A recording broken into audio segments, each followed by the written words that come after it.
הכל. היה כל המציאות אור פשוט, ונקרא אין סוף. ערב טוב גבירותיי ורבותיי, ערב טוב אחי ורעי, ערב טוב חצי אנסמבל.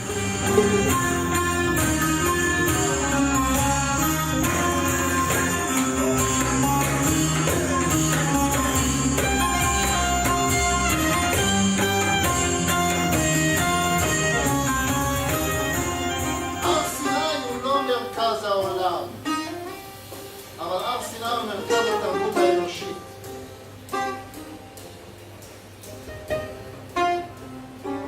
כדור הארץ הוא לא מרכז העולם. הוא גם לא צריך להיות מרכז העולם. הוא אפילו לא מרכז מערכת השמש, וכל מערכת השמש נמצאת באיזה ענף צדדי של גלקסיית שביל החלב, שהיא גלקסיה צדדית במרחב. יש פה מסר, אני חושב. מסר שאני מוסר אותו לעצמי, אני אומר את זה בכל רב, אז לא אכפת לי שגם אתם משמעים. בקרב על השמיים יש הרבה מאבקים לא לשם שמיים. ובקרב על הכבידה יש הרבה מאוד כבוד ויוקרה. אז שלא יספרו לי הפרופסורים שאתה והדת שלך באמונה שבלב, אבל אנחנו, המדע האמפירי, אם תהיה מקובל, לא תוכל להיות מדע. אז הייתי אומר שמקובל עקרוני יכול להיות גם מדען אמיתי. אבל מדען עקרוני לא יכול להיות מקובל אמיתי. הנשמה יכולה לעלות על ידי הניגון, אבל השאלה מה קורה אחרי זה. בתור פיזיקאים אנחנו יודעים שיש השקעת אנרגיה לעורר מה שנקרא רמות אנרגיה קוונטיות. אז האנרגיה הזאת, אם היא לא אחר כך מושקעת ליצירת נגיד תרכובות כימיות וכדומה, אז יש נפילה בשחרור אנרגיה. זאת אומרת, אדם יכול להתעורר על ידי ניגון ולעלות למעלה, אבל אם הוא לא יודע מה לעשות עם זה, הוא לא נהיה יותר טוב, אין איזה, נקרא לזה פיזית, איזה רווח אנרגטי, אז הוא עלה והוא נרד, ויכול להיות שהוא יורד, זה יותר גרוע. יש איזו התעוררות מלאכותית שהאדם לא קושר את ההערות שיש לו, הוא לא קושר את זה עם עולם החומר שלו, זה דבר מנותק לגמרי. זה היה הסוד של הנביא.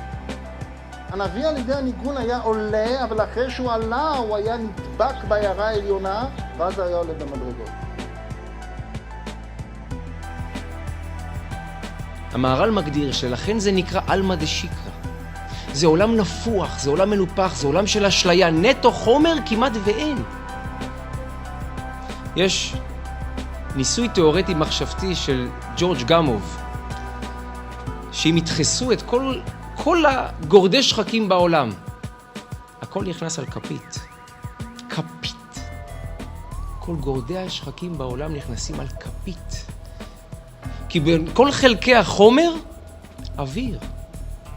כוח הכבידה שנמצא בתוך כל גרעין מושך הכל פנימה בצורה כזאת שאתה מקבל מגדל אייפן 300 מטר פלדה. אתה הולך, אתה נתקל, אתה מקבל מכה בראש. לחזור בתשובה זה לא להיות משלח. זה לחזור להיות אני.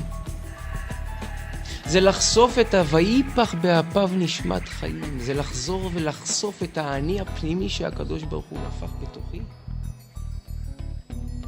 המלחמה על העקרונות, על האידיאלים, על הדברים החשובים, היא כמעט נעלמה מהמפה.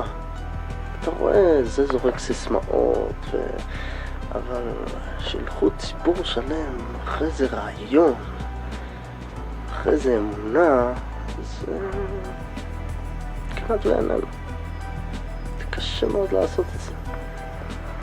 כי אנשים רגילים לחיות במה שהם רגילים, ועכשיו לבוא לעשות איזה שינוי, לעשות איזה מהפכה, אז זה דבר שהוא קשה לעשות.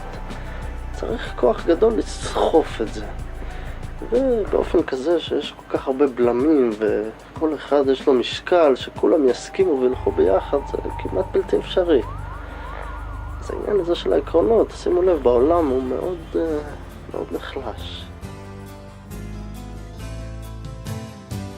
והיה כעת שתול הפלגמיים, הכוונה שאם הוא מרגיש את עצמו מבחינה של עץ שתמיד נמצא בפלגי מים, תמיד יש לו שפע מגיע אליו, הוא תמיד רווי. אז עכשיו, במקום כל הזמן להשלים את החוסר ולדאוג איך להשלים את מה שיש לחבר כדי שהוא לא יהיה יותר ממני, אז אני עכשיו במצב של רווי, יש לי את האפשרות עכשיו לתת פירות מעצמי.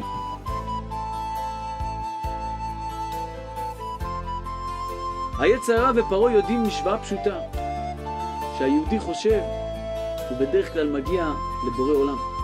ואם הוא מגיע לבורא עולם מצעקה מעומק הלב, אז ותעל שבתם אל האלוקים. ואז הקדוש ברוך הוא שומע את התפילות, הוא שומע את הזעקה של הריקנות מהלב. אומר היצר הרע, מזה אני מפחד יותר מכל דבר בעולם. אני לא רוצה שהיהודי יגיע לקדוש ברוך הוא. אם הוא יגיע, החיבור הזה בין יהודי לבין הקדוש ברוך הוא זה הסוף שלי, אומר היצר הרע.